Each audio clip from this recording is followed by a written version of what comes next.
Football may be months away, but we are back here on Fox Sports.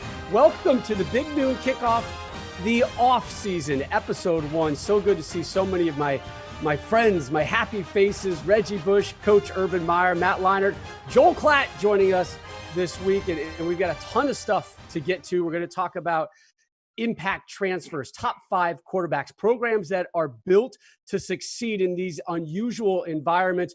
But guys, we're well aware of what's been going on in our nation right now, and we're just kind of giving you a brief respite from all the angst and the issues and the questions that are going on out there in our world. And Reggie, I know over the weekend here in LA, you took part in some of those marches. Yeah, I did. And because me and my wife, we wanted to see what the temperature was of the people. And we found out right away that people are upset. People are fed up with the police brutality.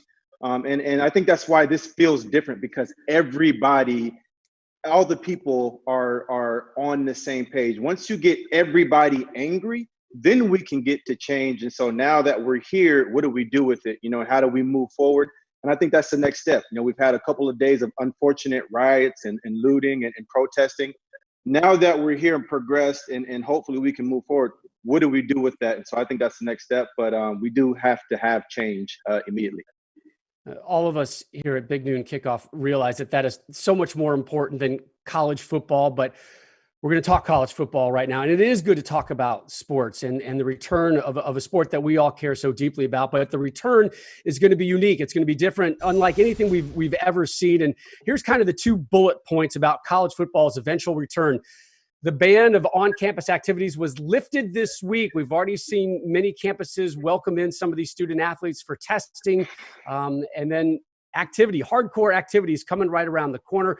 And the NCAA Football Oversight Committee is expected to recommend a 6-week preseason camp, and that is scheduled to start in mid-July. So our first topic is, how is this going to impact programs, and who's going to be in the leader seat, if you will? Coach, you and I talked about this during our coverage of the NFL draft, that it became awfully obvious to you that there's a couple bullet points out there that say this program is better prepared to handle a situation like this than some other programs. Well, it's often said in the NFL that the NFL is a quarterback league. And every time I hear that, I kind of laugh, because so is college, so is high school. It's a quarterback sport is what it is. And so those returning with experienced quarterbacks have a big-time advantage over everyone else. I mean, you're talking about when you have Justin Fields, Trevor Lawrence, Trask at Florida, you have people returning at that critical position. That, to me, is number one advantage that they're going to have. If you're trying to break in a new quarterback without spring football, I don't want to say it's impossible, but it's impossible. That's going to be very, very hard to do. That's the one position of all other positions, and respectfully, I say this of all other sports, the quarterback position is the most unique in any that I've ever coached, been around, and witnessed. And that position takes time. It takes consistency with coaching. So if you're returning your coordinator, you're returning your quarterback, you are heads and tails against your opponent. The second one, and it's rather obvious if you have an easy schedule. If you come out of the gate because you need your spring practice, there's some teams that play very easy schedules early on. That basically is what? That's their spring practice. And then as they get the ones that start with a non-returning quarterback, a very difficult schedule, I don't know. If I was that coach, I'd be in a panic right now. Let's hear from our quarterback union, Joel. But first, Matt, what do you think about Coach's idea that if you already have a quarterback in place, you're already head and shoulders above some of the other programs? Yeah, I think it's a big factor. I think, like, to Coach's point, when you have coaching stability coming back, you have a lot of teams who have new coaches. They have to implement new systems, new foundations. Those teams are going to be behind. But when you have coaches and stability that already have a foundation, that gives you an advantage. And then you talk about the quarterback position, Trevor Lawrence, Justin Fields, you look at Clifford at Penn State, a lot of these teams who have guys that have played a lot of football. They've been through spring camp, they've been through fall camp, but they've been in the fire during the season. And Joel, you know as well as I do how important spring practice is, not only just to get the reps on the field, but also in the classroom. And then also, as a quarterback with experience, you're also lifting the players around you. You have a lot of new guys coming in, and they're looking at the quarterback position, the quarterback, to kind of carry them along. So that's why I think when we go into fall and we have this 6-week program, those teams, the Lawrences, the Fields, Clemson, Ohio State, those quarterbacks, the coaches know, listen, we have our player, and we know that our quarterback is going to elevate the players around them until those players get comfortable in the system. So I for sure think you look at some of the preseason top 10, top 15 teams, a lot of those teams have quarterbacks that have a lot of experience. To me, those are the teams that will have an edge early on this season. Yeah, I mean, all great points. There's no doubt. And just to piggyback on what you're talking about with experience, when you hear about reps or experience or anything along those lines, I think that's all code for failure, right? Like, Matt, you've got to, as a quarterback, go out there and do the coverage wrong, throw the wrong route, right? No coach wants to see that, but those teaching moments are critical. Why? Because you don't want a teaching moment to show up on a Saturday during the fall. You desperately want teaching moments to show up during spring football, off-season conditioning, and then during fall camp. So that's why the experience is going to be, such a key part of this season. And there's a couple of combinations of offensive coach and experienced quarterback that I think are going to be very important and vital in this season. I'd go out west. USC, guys. Keaton Slovis keeps Graham Harrell as his offensive coordinator. He's got Amon-Ra St. Brown on the outside. I know I'm preaching to a couple of Trojans here, but that's a potent combination that's not going to have to switch systems.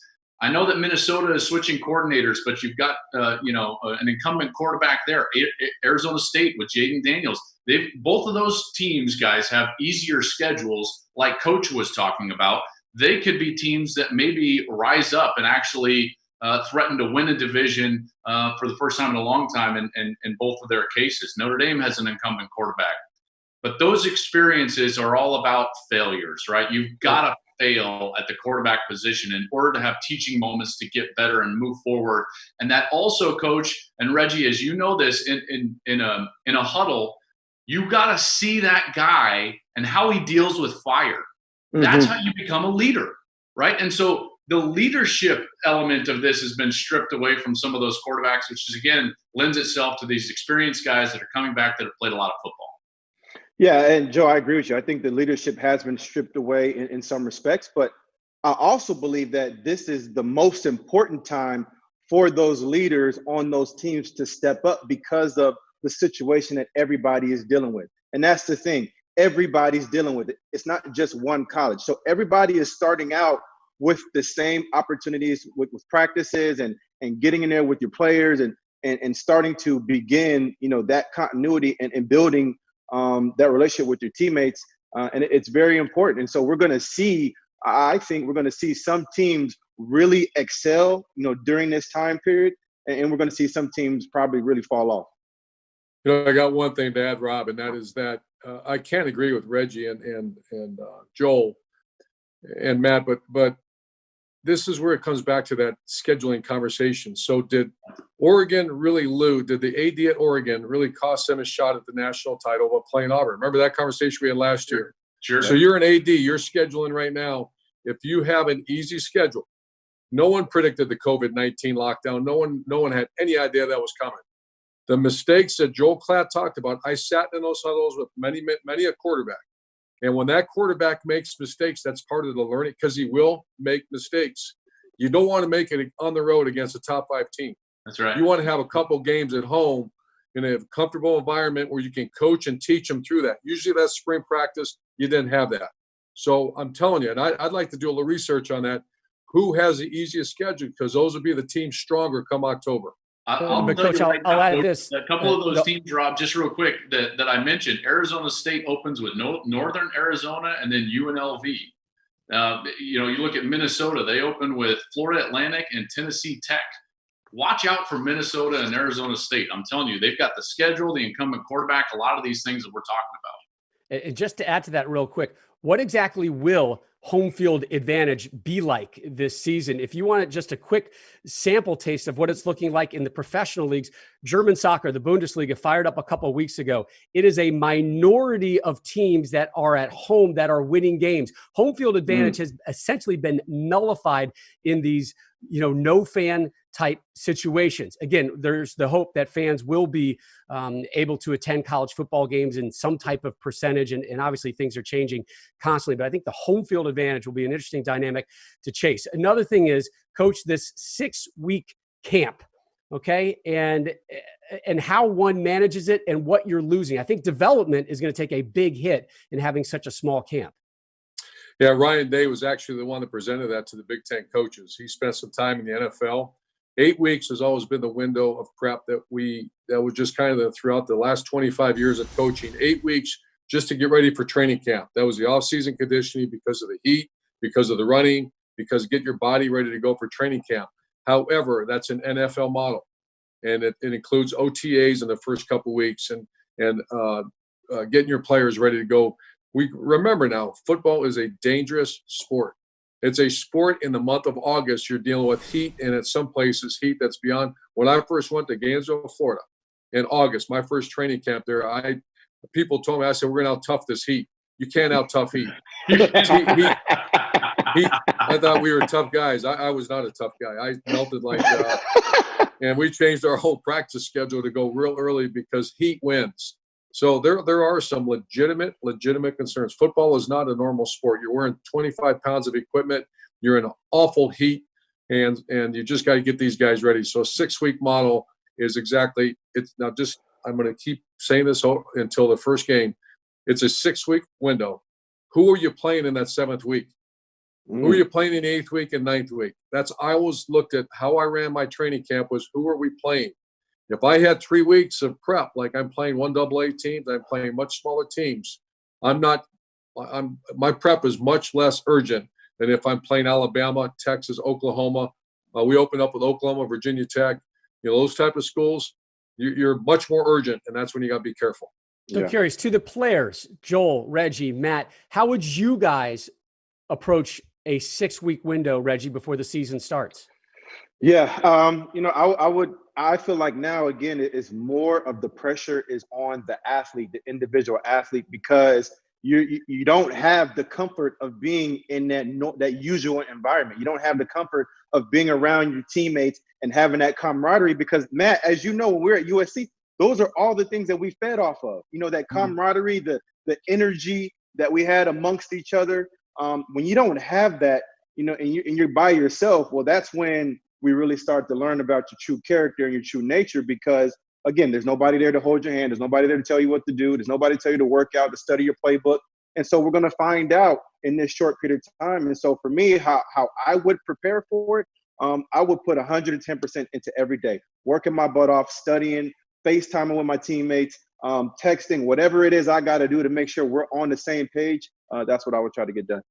Yeah, I think when you're in the NFL, you're treated as a professional, right? You're getting paid to play football, and you're holding yourself accountable.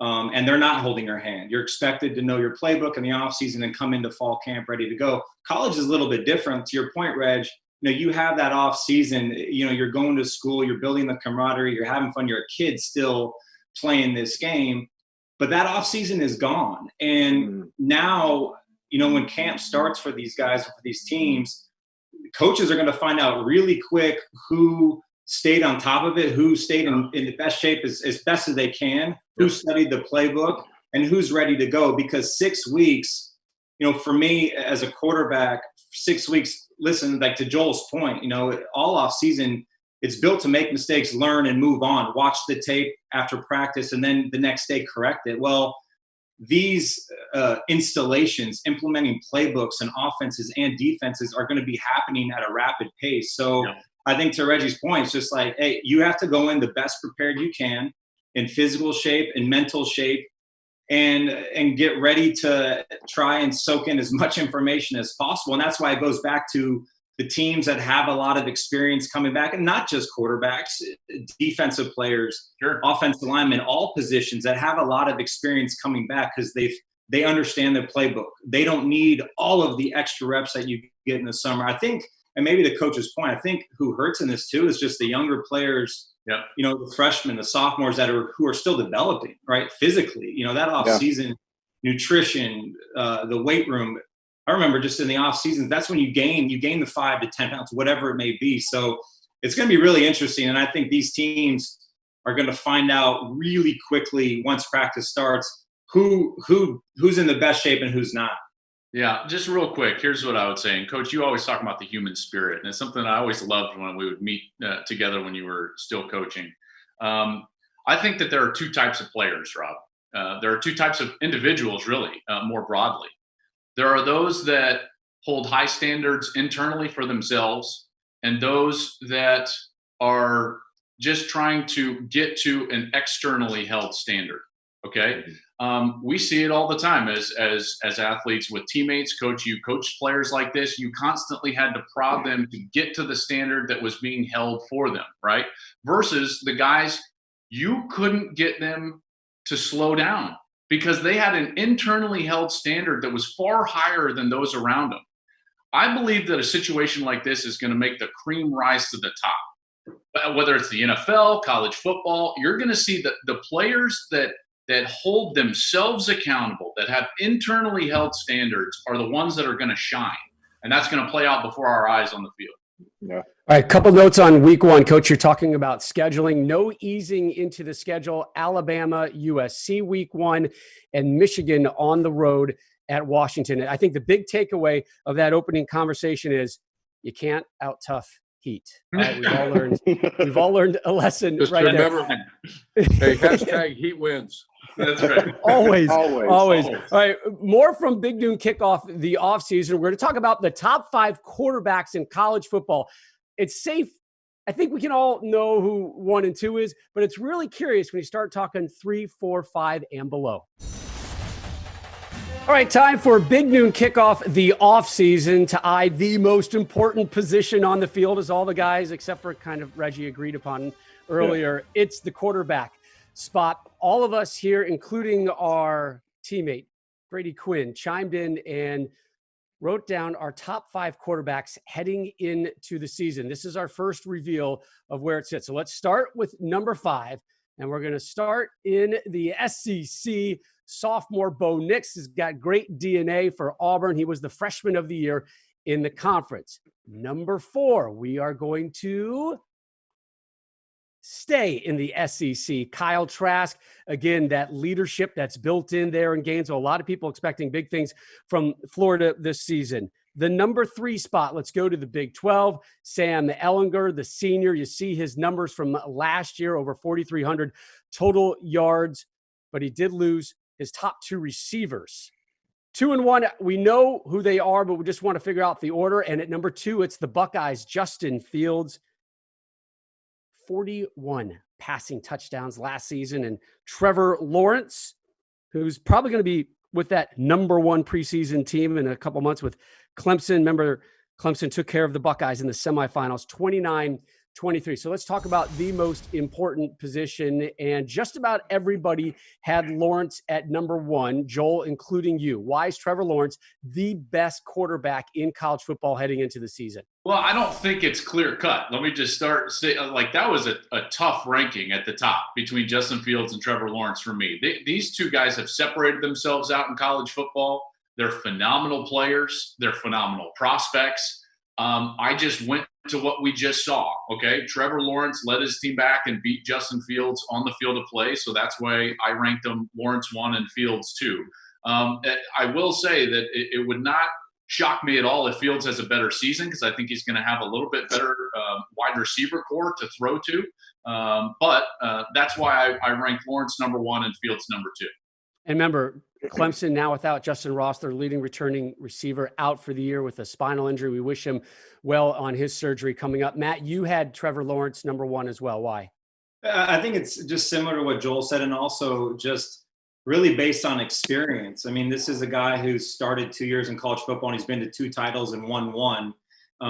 And I'm really interested and excited to see how he develops in that 3rd year. I think when you talk about quarterbacks, and Coach and Joel can attest to this, you know, as a true freshman, really it's about learning your playbook, going out there and just trying to execute at a high level the best you can. That 2nd year, defenses kind of catch up to you. They kind of understand. But a quarterback, now it's about, okay, what's happening on the other side of the ball? And we saw Trevor Lawrence, I don't want to use the word struggle, but we saw him, you know, defense kind of caught up to him. He didn't have the statistical year he has as a freshman. But again, he fought through and he made some big time plays against Ohio State in the semifinal game. experience alone, I think. And when I look at Justin Fields, who's absolutely phenomenal, I just think he's going to get better with more experience and with more time as a passer, and a better anticipation, making better decisions. And it's hard to say those things when you look at the numbers. You barely turn the football over.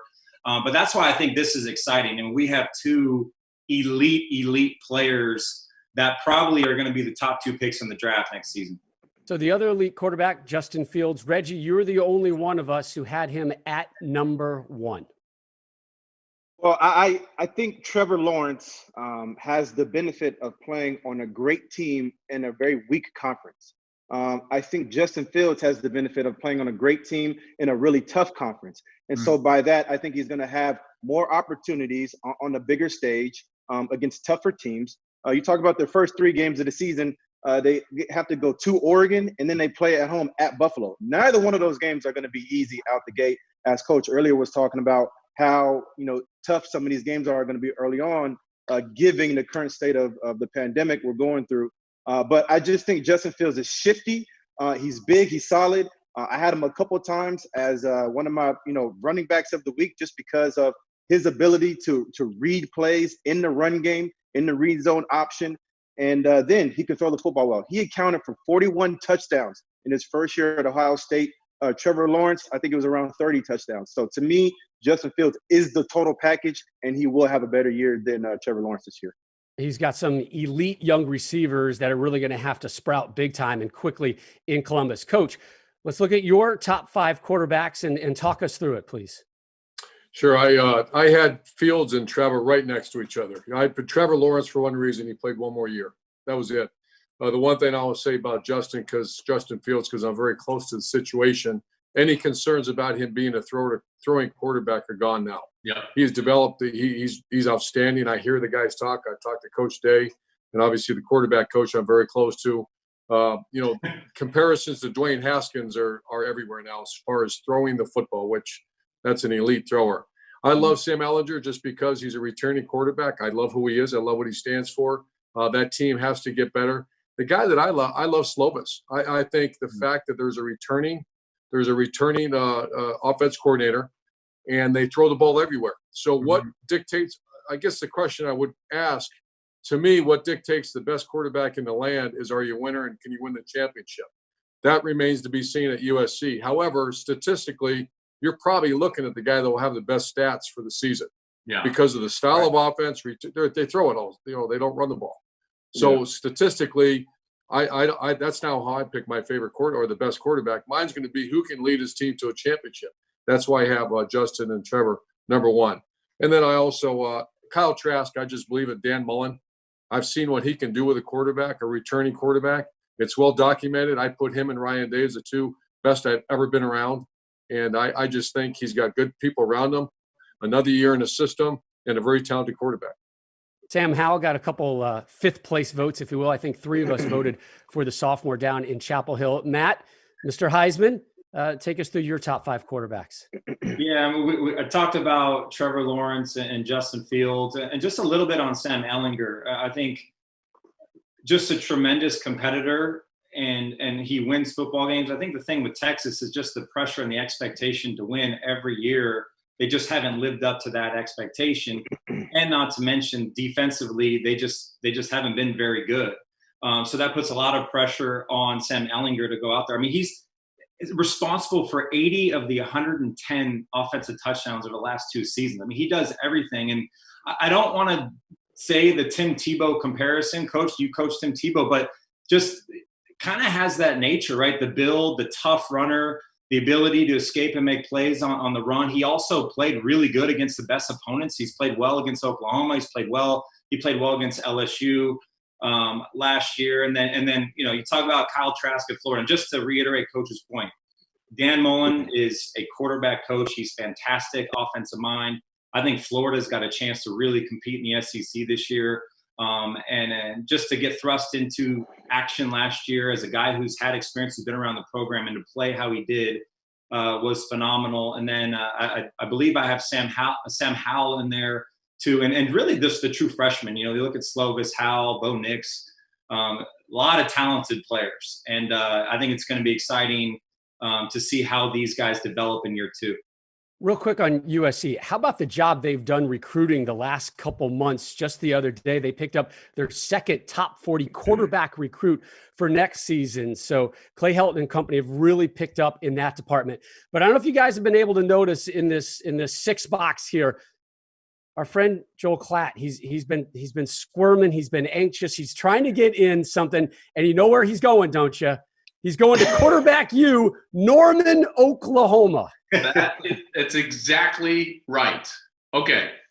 I put a guy that hasn't taken a meaningful snap of college football in my top 5, which is Spencer Rattler, quarterback, I think, at Oklahoma for this year. And here's why. Lincoln Riley is his head coach. If you go back, guys, Lincoln Riley has taken 3 straight transfers. And in the last 5 football seasons that we've had in college football, every time Lincoln Riley has a Oklahoma quarterback, that quarterback finishes in the top 5 of the Heisman Trophy voting. He finishes in the top 4 in the quarterback rating statistically, and they win a Big 12 championship. And for the last few years, they've been in the college football playoff. So, Coach, you always talk about championships. What's on your mantle? Well, Oklahoma has that. Maybe not Rattler per se, but I just don't believe that when you look at Oklahoma, they're going to fall off the wayside. Remember, there was a lot of questions about Kyler Murray before he started for Lincoln Riley because it didn't go all that great for him at Texas A&M. There were a number of questions about Jalen Hurts. Both of those guys had been beat out. Baker Mayfield had been beat out. And he took these guys and made them some of the best, if not the best quarterbacks in college football. And so I don't think it should be any different when you look at Spencer Rattler. And for that reason, the fact that Lincoln Riley is his head coach, I put Spencer Rattler at number 4 and Keaton Slovis at number 5. I think Slovis is going to have a monster year, a really great player. There's one concern for me with Keaton Slovis and USC. One, will Graham Harrell's air raid system protect him, and can he stay healthy for the entire season? If he does, he's going to have a monster year. Rattler's numbers, 7 for 11, 81 yards, and a touchdown. He was the number 1 dual threat quarterback in the class of 2019, a 6-foot. It's a stretch. Freshman. Listen, I get it, Rob. I get it. You don't have to throw the no career starts. That's all right. You're bold. You're ambitious, Joel Klatt. You got a buffalo behind you, for crying out loud. I know you can attack things. He is staring you down. I'm waiting for that little snort to come out of the nostrils and blow into your face. It's the only way that I can get any University of Colorado discussion in the show is by hanging a buffalo over my shoulder. Because Lord knows it's not in their play on their field. All right, so we just talked our top 5 quarterbacks. We're going to play the logo game coming up, but up next, we're going to talk about impact transfers. We've seen how big it's been in college basketball. Now it's having a bigger say in college football. Which transfer is going to have the biggest impact in college football next season? Big Noon Kickoff, the offseason continues. Rob Stone, Reggie Bush, Urban Meyer, Matt Leinart, and Joel Klatt here with you. We reached out to our good friends at social media to take in a couple questions that are out there. And the first one, I love this. We've seen college basketball the last couple of years be transformed by the transfer, the grad transfer particularly. And that's not with just, so-so programs. These are elite programs that are taking in talent, and you're starting to see more of that in college football. So, Reggie, which transfer is going to have the biggest impact in college football this season? Well, I think it's KJ Costello with Mike Leach at Mississippi State. And I truly believe that, whatever quarterback plays with Mike Leach, they always end up throwing for 400 or 500 yards. His offense is average about 500 yards a game. And the only issue is his defense is also average about 500 yards a game. But I truly believe that any quarterback that plays in that system with Mike Leach, because he's such an innovator, and we talk about the air raid style offense that Graham Harrell has brought over to USC with Keaton Slovis, who we often talk about as well. That all came from Mike Leach. Mike Leach was one of the pioneers of that air raid style offense, and there's a lot of gimmicks to it, and there's a lot of moving parts to it. But if you can find the right quarterback to run it, it is successful, and it is nearly impossible to stop because you got so many different route combinations. They have so many different outlets and checkdowns, and I just think it's a tough offense to stop. So I'm interested to see how that relationship works out in 1 year, because a lot of people, including me, had KJ Costello as a preseason favorite last year. Yeah, I mean, I think there's a lot of quarterbacks that you could go to. I also find it interesting, though, when I look at teams like with championship aspirations. Ohio State clearly is one of those, and replacing a guy like J.K. Dobbins is a huge task, right? And so, yes, they've got Master Teague, and he's a really good player, and I think he probably would have started at most places in the Big Ten outside of Wisconsin last year. But they also get Trey Sermon, guys. Trey Sermon now from a transfer from Oklahoma. This is a really good player. And now all of a sudden you've got a two-headed running back monster with Justin Fields. Watch out for a guy like Trey Sermon, who could have a huge impact transferring to Ohio State and propel them to continue to be this potential best offense in the country like they've been the last few years. And then also a team that's going to be trying to win the Big 12, which is Texas. They need to replace a couple of those wide receivers. Rob, earlier you talked about Sam Ehlinger missing his top 2 targets. Well, now they get a transfer from Michigan, Tariq Black, who's a really good player, a tall, big frame wide receiver. And I think that connection with Sam Ehlinger could be beneficial for the Longhorns this year as an impact guy that's transferring in. So no votes for Lane Kiffin transferring to Ole Miss? Come on, man. I mean, how good is Oxford going to be in that Egg Bowl? Kiffin versus Leach? That alone has me just drooling for the college football season. All right, question number 2 from social media. We're looking for what player that we don't really talk about right now is going to become a household name by season's end. Maddie? I think it's going to be Kayvon Thibodeau from Oregon. Remember, he was the number 1 player in America a couple years ago, commits to Oregon as a defensive end, and really had a great year last year as a true freshman. There's some games where, maybe you're not calling his name as much, but he finished the season with 9 sacks. He made his presence felt in the Rose Bowl last year against Wisconsin. And I just remember all of us up here, Chase Young and the season he had last year and just the hype around him and his game-changing ability. I think Thibodeau just has a chance to be that type of player, and he's only going to be a sophomore. This is a kid who's got a couple years left at Oregon. Oregon, to me, is going to be in the conversation as a national title contender, so they're going to win a lot of games. They have some potentially huge games, national spotlight games that Thibodeau could really, make a name for himself. So keep an eye on him. This kid is a phenomenal game-changing type player off the edge for Oregon. Yeah, I think, Rob, recognizable or household names or correlate right with great teams, because there's a lot of great players out there on bad teams you never hear about because they're not on TV. They're just not in the conversation. So I went with Trayvon Grahams at Florida. I think Florida's going to have a heck of a. If they stay healthy, I'm picking them to be a playoff team. I think, and he actually played for me at Ohio State. Big, tall, legitimate 10-3 100-meter guy, and with the returning quarterback, returning coaching staff. The other guy is Zamir White, another guy that I saw up close and personal. I recruited him in high school. When he came out of high school, he was one of the best backs I've seen in the last 5, 6, 7 years. Powerful, fast, has it all. So I went SEC, a guy from Georgia and a guy from Florida. Did we just have an early June playoff call? I love it. Yeah. Joel chiming in because he wanted to say Spencer Rattler is going to be the next household name we should all be talking about. By the way, how excited is Gus Johnson to call Spencer Rattler touchdown right now, right? I think we're all just already. I can try to imagine, but I can't even imagine, not just for Gus, but also Scotty Dothard, boys. Scotty